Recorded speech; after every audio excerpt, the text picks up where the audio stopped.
Over the past few months, Switchblade Jay White has been sought after talent by both WWE, AEW, and even New Japan Pro Wrestling trying to re-sign him to a contract.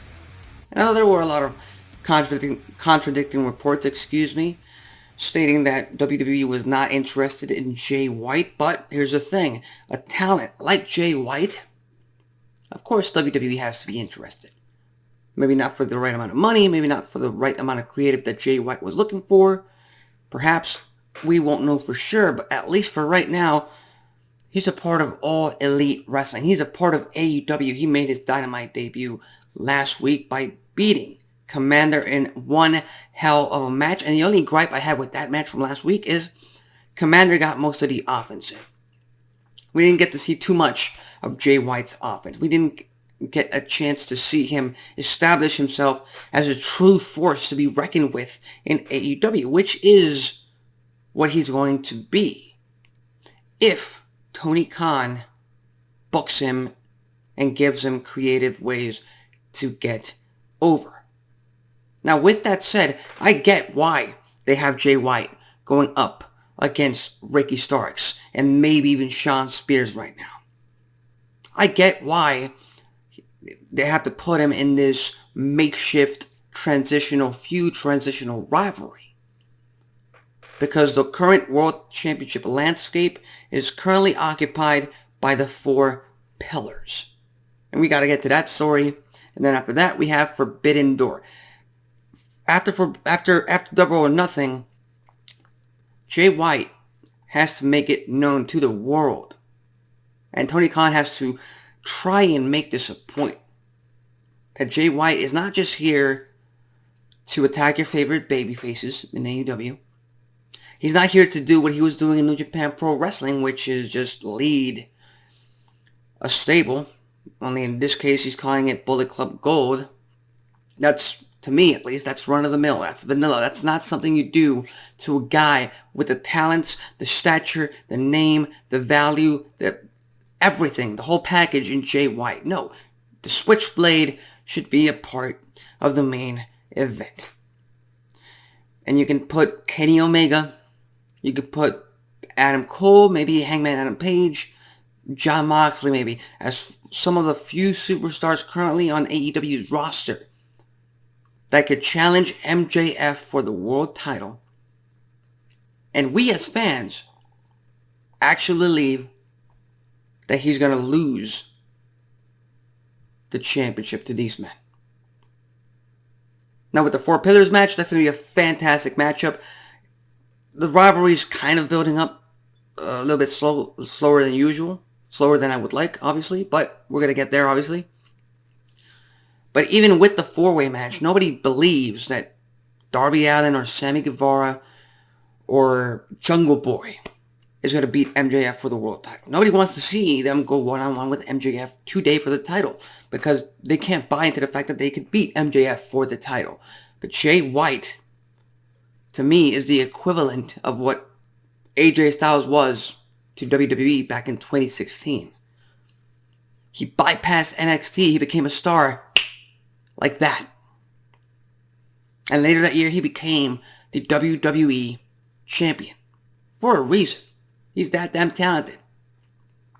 And I think AEW would be foolish, to not do the same with Jay White. As a matter of fact, to me, Jay White today in AEW is the equivalent to what Cody Rhodes is in WWE today.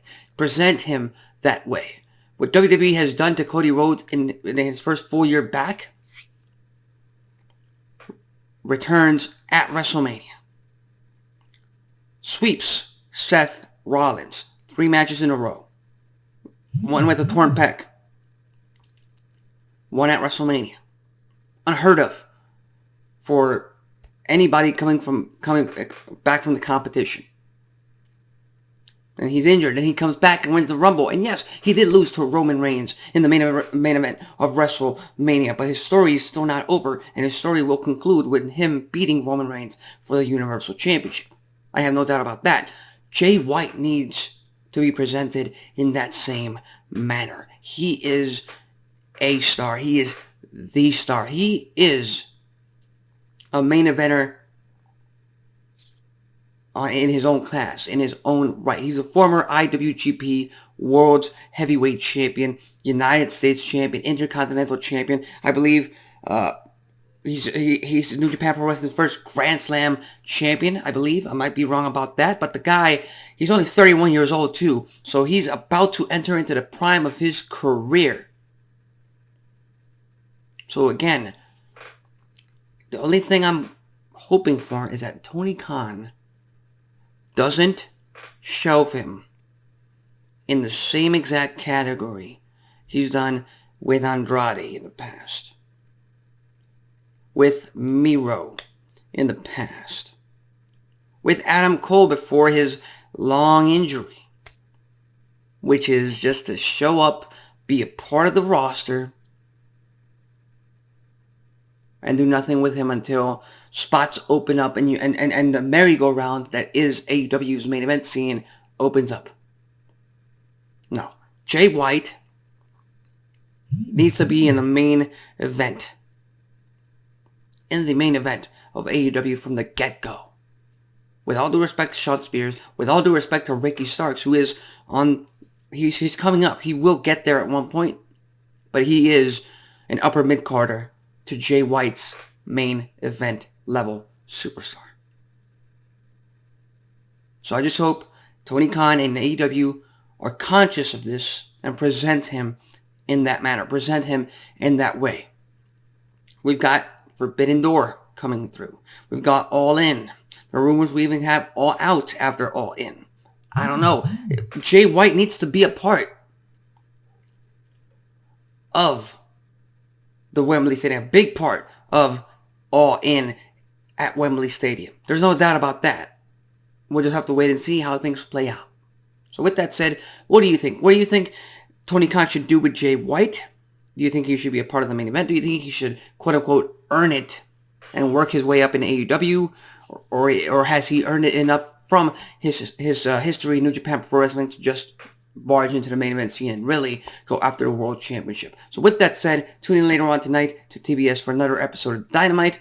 Doesn't seem like we're going to see Jay White on tonight's episode of Dynamite. It hasn't been announced previously, so again, that's a shame on Tony Khan's part. But like I said, they shift a lot of these stars off because they have such a bloated roster at this point. So with that said, I'm Alexis Carrillo. This has been Wrestling Talk, and I'll see you next time.